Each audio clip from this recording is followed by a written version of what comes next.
धीरे फेंकी रही कंटेंट चांद लगे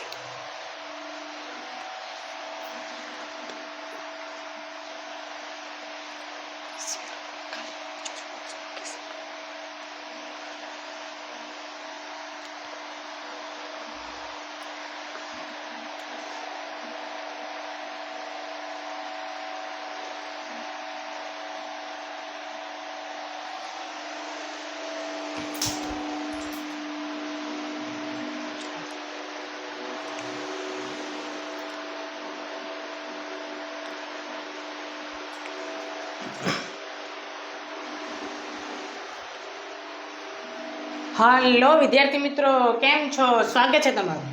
तो मित्रों आज आपणे धोरण 9 ना विषय विज्ञान ની અંદર આપણો નવમો પાઠ ગુરુત્વાકર્ષણ એની અંદર લાસ્ટ ટાઈમ આપણે ગુરુત્વીય પ્રવેગ વિશે સમજ્યા હતા કે ગુરુત્વીય પ્રવેગ છે શું। આજે આપણે જોવાના છીએ ગુરુત્વીય પ્રવેગ આધારિત આપણે મુક્ત પતન સમજ્યા હતા। મુક્ત પતનની અંદર ગુરુત્વીય પ્રવેગ આવ્યો હતો।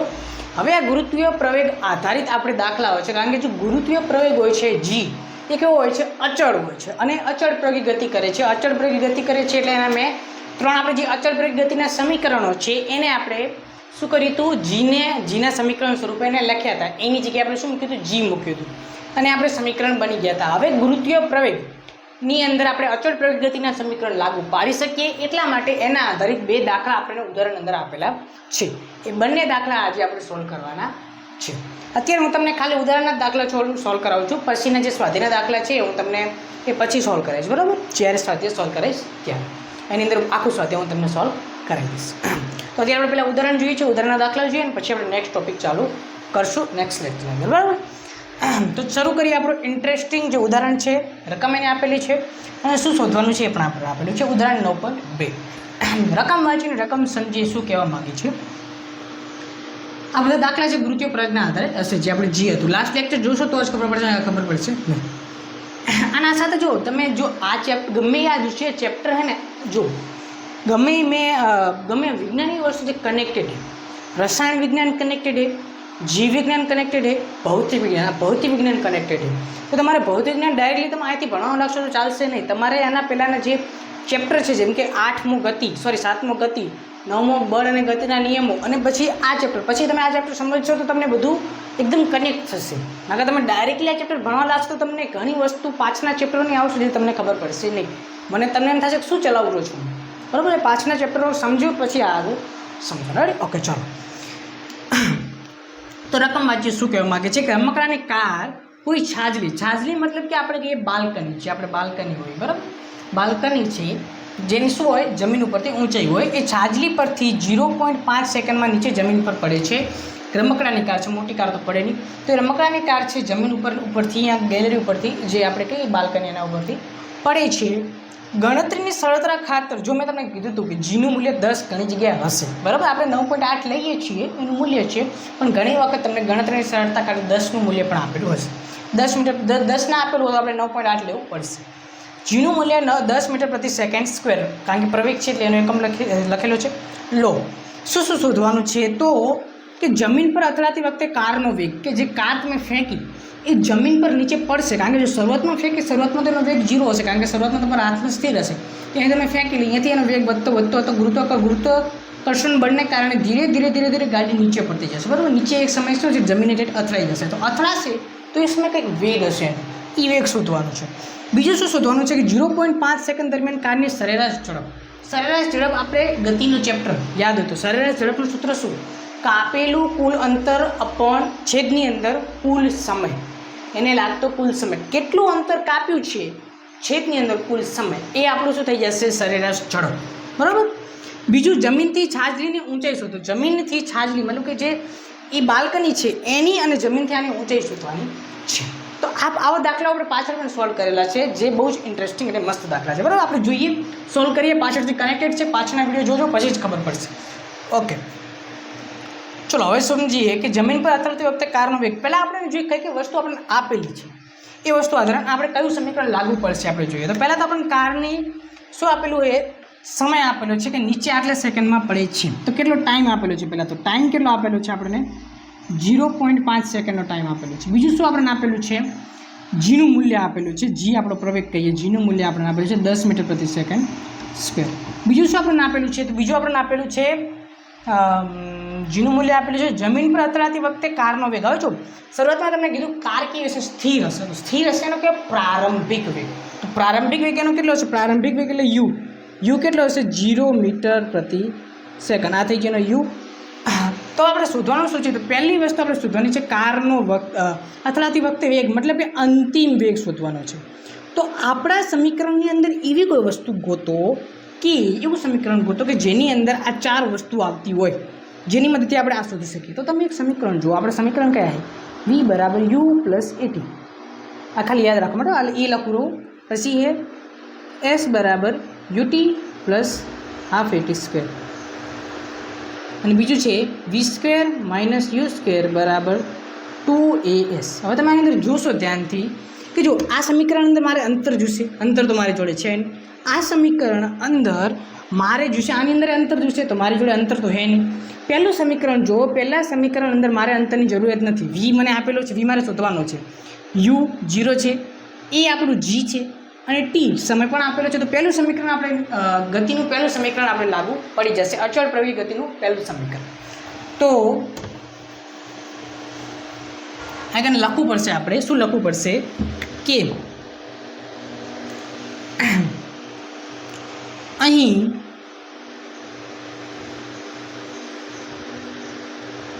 કારની ગતિ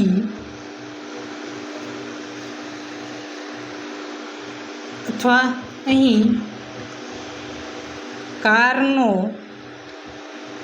પ્રવેગ અચળ હોવાથી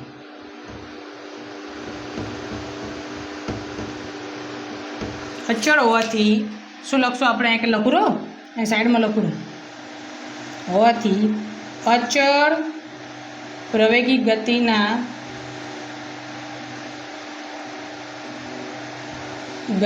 સમીકરણ મુજબ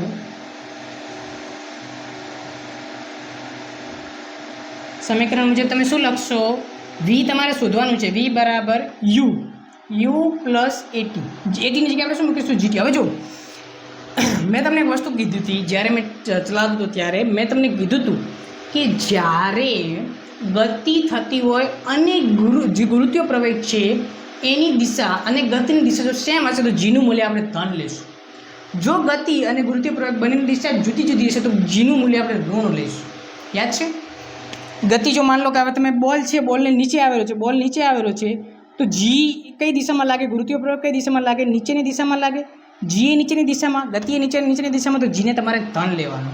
અને જો બોલ ધારો કે ઉપર જાય તો બોલ ઉપર જાય, પણ જી તો ક્યાં હંમેશા લાગે? હંમેશા નીચે લાગે. જી નીચે લાગે તો જીનું મૂલ્ય આપણે શું લેશું? ઋણ લેશું. કારણ કે ગતિની વિરુદ્ધ દિશામાં તો ઋણ, ગતિની દિશામાં તો ધન. રેડી? ચલો તો આઈકન જુઓ કે ગતિ આ દિશામાં થાય છે, ગુરુત્વીય પ્રવેગ એ નીચે છે, તો ગતિની દિશામાં ગુરુત્વીય પ્રવેગ છે એટલે આપણે જીને લેશું ધન. તો જીટી બરાબર યુ બરાબર વી બરાબર યુ પ્લસ જીટી. વી હવે યુ એટલે આપણો પ્રારંભિક વેગ કેટલો છે? 0 છે. પ્રારંભિક વેગ આપણે 0 મૂકી દીધો. પ્લસ જી આપણે કેટલું લેવાનું કીધું? 10 લેવાનું કીધું. 10 અને ટી સમય આપણે કેટલો? આપણે 0.5 સેકન્ડ. તો 0.5 સેકન્ડ. બરાબર, આટલું પૂછી દઉં છું.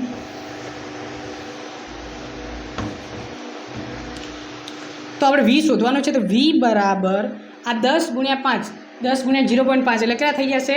1 પોઈન્ટ ખસી જશે એટલે કેટલા થઈ જશે? 5 થઈ જશે. આવી રીતે ના સમજાય તો આવી રીતે સમજી લો. 10 આ પોઈન્ટ કાઢવા માટે આપણે શું લખીશું? 5 છેદની અંદર શું મૂકીશું? 10 10 થી 10 કેન્સલ. શું વધ્યા? 5 વધ્યા.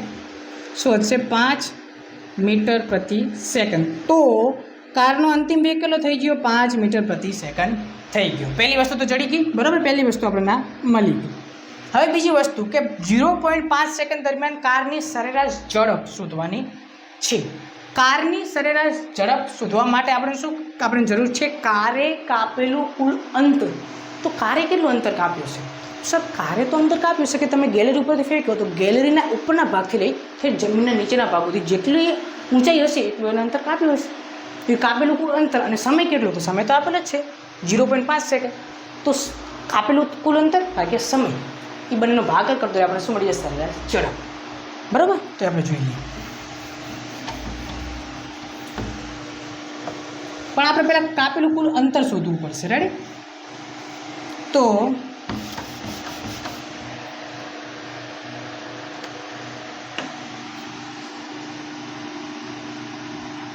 હવે બીજી વસ્તુ માટે આપણે શું આપેલું છે જોજો ધ્યાનથી. પહેલાં તો આપણે કાપેલું અંતર શોધવું પડશે, એસ શોધવું પડશે. એસ કહીએ, ડી કહીએ, જે બી કહીએ, બરાબર, ત્યાં આપણે શોધવાનું છે. તો એ આપણને કયા બે સમીકરણ અંદર આવે છે? પહેલાં આપણે કઈ વસ્તુ આપેલી છે જોઈ લઈએ. તો પહેલાં આપણને આપેલું છે એક સમય આપેલો છે, ટી આપેલો છે 0.5 સેકન્ડ. પછી બીજું શું આપણને એક અંતિમ વેગ મળી ગયો. અંતિમ વેગ મળી ગયો, અંતિમ વેગે મળી ગયો, બરાબર, પણ એની જરૂર લગભગ નહીં પડે. એક ટી આપેલો હોય, બીજું જી આપેલું હોય. જી એ 10 મીટર પ્રતિ સેકન્ડ સ્ક્વેર. પછી યુ એટલે પ્રારંભિક વેગ, એ તો ખબર હોય કેટલો છે, 0 મીટર પ્રતિ સેકન્ડ. હવે કયું સમીકરણ લો જો આપણે લાગુ પાડશું? જોજો આ રહ્યું આપણે એસ બરાબર UT plus half GT square. આ સમીકરણ લાગુ પડે કે ના પડે? આની મદદથી આપણે એસ શોધી શકીએ કે ના શોધી શકીએ? અંતર શોધી શકીએ ને, બરાબર. યુટી મતલબ કે પ્રારંભિક વેગ. પ્રારંભિક વેગ કેટલો થઈ જશે? 0 થઈ જશે. શું થઈ જશે? 0 થઈ જશે. તો એસ બરાબર યુટી આપણું 0 થઈ જશે. અહીં શું આવશે? Half GT square. Half GT square. હવે જો એસ આપણે શોધવાનું છે, તો એસ બરાબર અહીં શું? 1/3 જીનું મૂલ્ય કેટલું હતું? 10, અને ટીનું મૂલ્ય 0.5. તો કેટલું થઈ જશે? 0.5 ગુણ્યા 0.5. ઓકે, 0.5 ને આપણે શું લખીશું? 5/10 લખી દઈશું. 5/10 ગુણ્યા 5/10. ચલો, આ 10 કેન્સલ થઈ ગયા. રેડી? પાયો 25, 10 દુ 20. પાયો 25, 10 દુ 20. તો એસનું મૂલ્ય શું આવ્યું? એસ બરાબર પાયો 25, 10 દુ 20. ચલો, આ શું થઈ જશે? પાયો 25 એટલે પાયો 25, 5 ચોક 20. 5 ચોક 20. 5 થી કેન્સલ. 5/4. 5/4. 5/4. આનો તમે ભાગાકાર કરશો એટલે શું જવાબ આવશે? 5 4 4 એકા 4, અહીં આવશે 1 0 10 4 દુ 8, અહીં વધશે 2 4 5 20. 1.25 મીટર. શું આવશે? 1.25 મીટર. કારણ કે આપણો વેગ છે એ પણ શેમાં હતો? મીટર પ્રતિ સેકન્ડમાં હતો, બરાબર. તો એસનું મૂલ્ય કેટલું આવશે? એસનું મૂલ્ય આવશે 1.25 મીટર. પણ આપણો જવાબ છે? ના, આપણો જવાબ નથી. આ તો આપણને શું મળ્યું? આપણને મળ્યું એને કાપેલું અંતર. એને કાપેલું અંતર. ઓકે, તો એને કાપેલું અંતર આપણે મળ્યું. પણ આપણે શું શોધવાનું છે? સરેરાશ ઝડપ. તો સરેરાશ ઝડપ આપણે શોધીશું. લખીશું કે સરેરાશ ઝડપ આપણે ખબર છે, સૂત્ર છે સરેરાશ ઝડપ બરાબર કાપેલું કુલ અંતર છેદની અંદર કુલ સમય. કુલ કેટલો સમય લાગ્યો છે? કુલ સમય. ઓકે, તો સરેરાશ ઝડપ કેટલી થઈ જશે? આપણે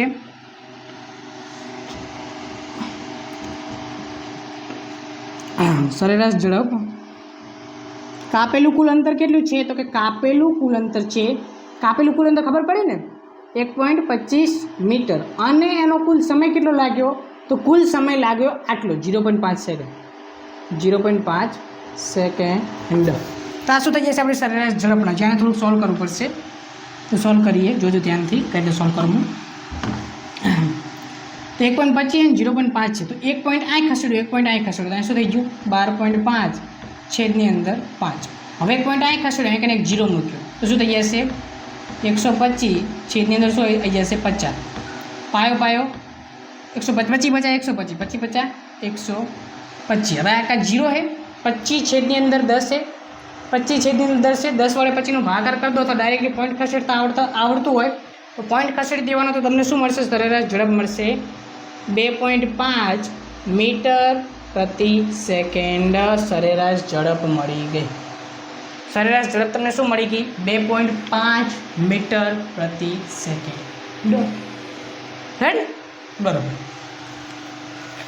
ચલો, તો બે વસ્તુ કમ્પ્લીટ થઈ. હવે ત્રીજી વસ્તુ શોધવાની છે કે જમીનથી છાજલીની ઊંચાઈ, મતલબ કે ગેલેરી છે, ગેલેરી કે બાલ્કની, એની ઊંચાઈ કેટલી એની ઊંચાઈ છે. તો એક વસ્તુ મને કહો, એની ઊંચાઈ અને કારે કાપેલું અંતર એ વસ્તુ સેમ જ થયું ને? એની ઊંચાઈ ગણેલો, કારણ કે કાર તો જવાની નીચે જ છે અને ગેલેરીથી તો નીચે જાવ. ગેલેરી ક્યાં? બાલ્કનીથી તો નીચે જવાની, એટલેથી નીચે જવાની. તો એટલું જ અંતર થઈ ગયું, ઊંચાઈ જ કહેવાય ને. જમીન નીચે તો કાર પહેરી નહીં જવાની, જમીન નીચે જવાની. તો આપણે લખીએ, કારણ કે આ સોલ્વ તો આપણે પ્રશ્ન કરી જ નાખ્યું. તમે એસ જે શોધ્યું ને, એસ એ કશું જ નથી, એ હે છાજલીની ઊંચાઈ. એસ એ કશું જ નહીં, છાજલીની ઊંચાઈ. તો આપણે કરશું શું? આગળ આપણે લખશું કે અહીં છાજલીની ઊંચાઈ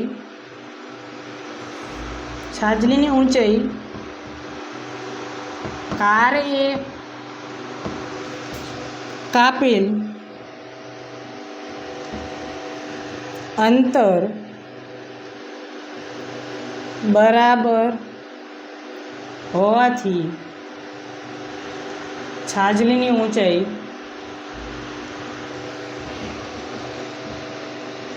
કેટલી થશે? 1.25 હતું ને ઓલું, 1.25 મીટર થશે. આ શું થઈ ગઈ? આપણે છાજલીની ઊંચાઈ થઈ ગઈ, કારણ કે આપણે ઇનડાયરેક્ટ લીધે, એટલે કે ઇનડાયરેક્ટ રીતે આપણે આ શોધી જ લીધું. પહેલાં આ શોધ્યું અને એના આધારે આપણે આ શોધ્યું, બરાબર. પણ તો એ બંને વસ્તુ સરખી જ છે, ઊંચાઈ ગણો કે અંતર ગણો, વસ્તુ સરખી જ છે.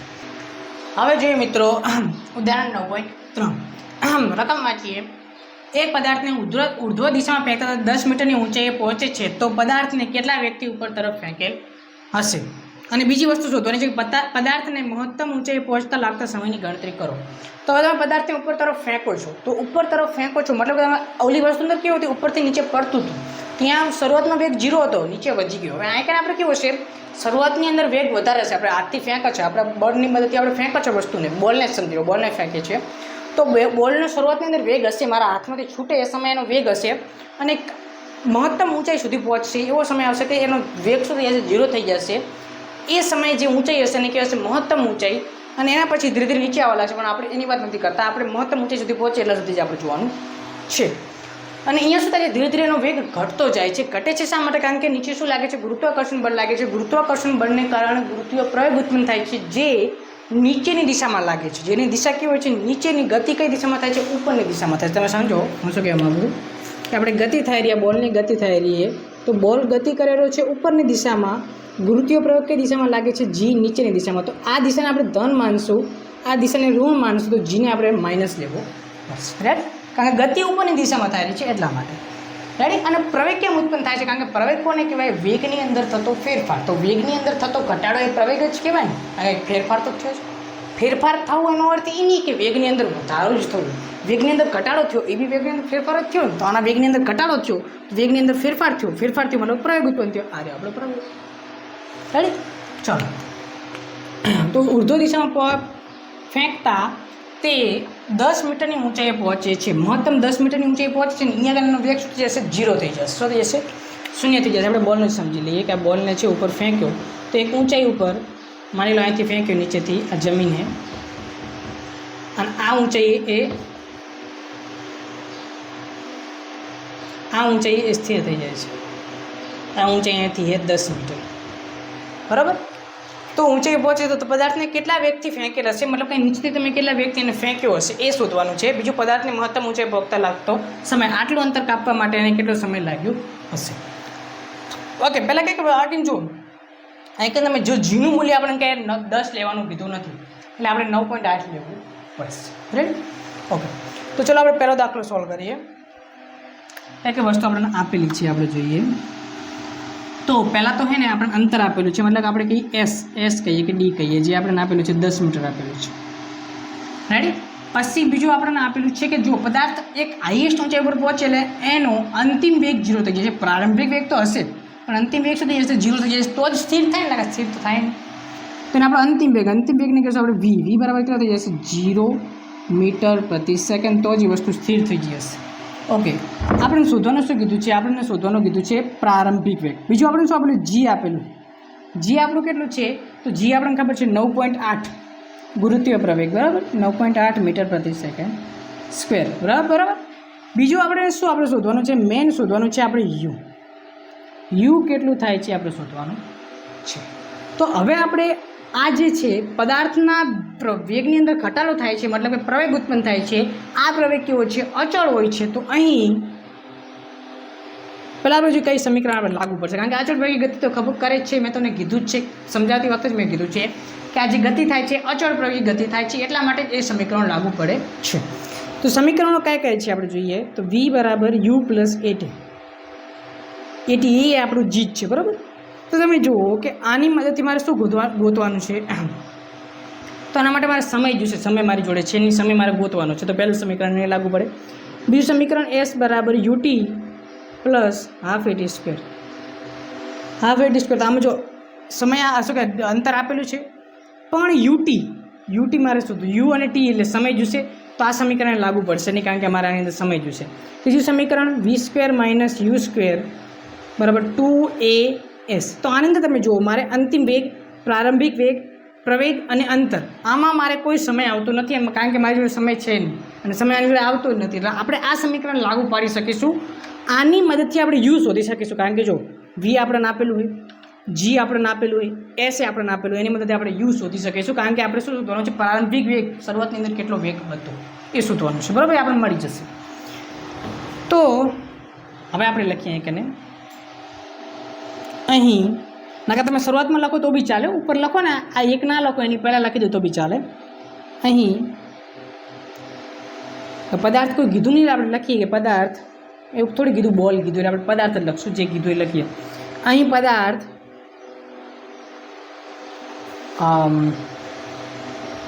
અચળ પ્રવેગી ગતિ કરતો હોવાથી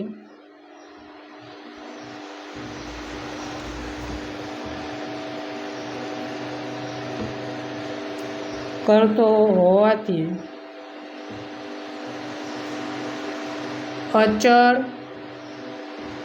પ્રવેગી ગતિના સમીકરણ મુજબ શું આપણે લખી શકીશું? કયા કયા છે આપણે સમીકરણ? ચાલુ લખી નાખો ફટાફટ પહેલાં. રેડી? ચલો, એનું સમીકરણ છે એના મુજબ આપણે લખીશું. સમીકરણ કયું છે આપણું? ત્રીજું સમીકરણ લાગુ પડશે. તો વી સ્ક્વેર માઇનસ યુ સ્ક્વેર બરાબર 2as.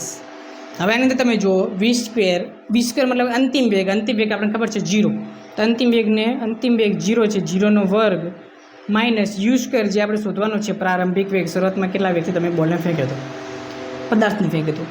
આ કને આપણે 2g મૂકીશું, બરાબર. g મૂકીશું. હવે ધ્યાનથી જોજો, g મેં તમને કીધું હતું, જીને આપણે ઋણ લેશું. કેમ ઋણ લેશું? કારણ કે એની દિશા કેવી છે? વિરુદ્ધ છે, તો આ આપણે ઋણ લેશું. માઇનસ 2g, જીને આપણે કેટલું લેશું? 9.8. એસને કેટલું લેશું? એસ છે આપણું 10 મીટર, 10. ઓકે, આ 0 તો 0નો વર્ગ 0 જ થાય. માઇનસ યુ સ્ક્વેર બરાબર માઇનસ 2, 9.8 ગુણ્યા 10 કેટલા થઈ જશે? 98. હવે જો માઇનસ કેન્સલ, 98 ગુણ્યા 2 એટલે કેટલા થઈ જશે?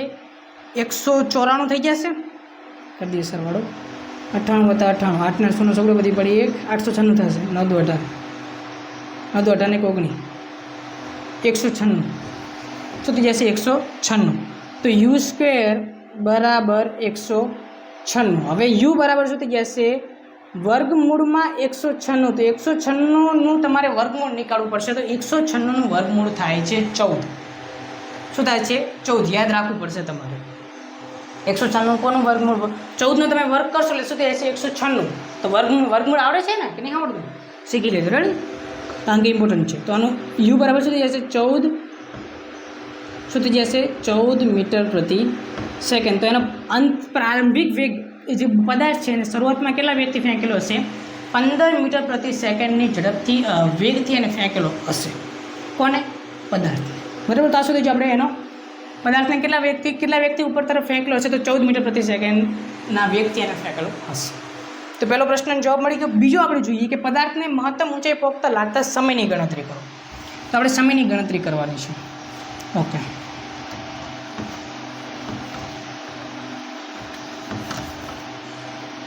તો આપણે જોઈએ કયા સમીકરણ અંદર સમય આવે છે. તો આપણે જોઈએ v બરાબર u પ્લસ એટી, જીટી કહીએ, બરાબર. જીટી માઇનસ આવશે કારણ કે જી માઇનસ છે. તો v બરાબર u માઇનસ જીટી. તો તમે આ સમીકરણ અંદર જુઓ કે આપણે ટી મળે છે આપણને. હા, જી આપણને ખબર છે, વી આપણને સોરી વી તો ખબર જ છે, યુ આપણને ખબર પડી જઈએ તો આપણે મૂકીએ કે કંઈક વસ્તુ આપણે બીજા માટે જરૂર પડશે. પહેલી વસ્તુ આપણને ખબર છે કે વી બરાબર અંતિમ વેગ કેટલો છે 0 મીટર પ્રતિ સેકન્ડ. પછી યુ કેટલો આપણને મળ્યો હાલ 14 મીટર પ્રતિ સેકન્ડ. પછી બીજું આપણે જી કેટલું લેશું આપણે 9.8, પણ કેમ માઇનસ લેશું? શું લેશું? માઇનસ. કેમ માઇનસ? કારણ કે દિશા એની વિરુદ્ધ છે, ગતિની વિરુદ્ધ દિશા. ટી આપણે શોધવાનો. તો ન્યૂટન ગતિના આપણે અચળ પ્રવેગ ગતિના સમીકરણ મુજબ આપણે લખીશું વી બરાબર યુ માઇનસ જીટી બરાબર. યુનું કિંમત વીની કિંમત 0, યુ આપણે આપેલું છે 14 મળ્યો, આપણે ગણ્યો હાલ.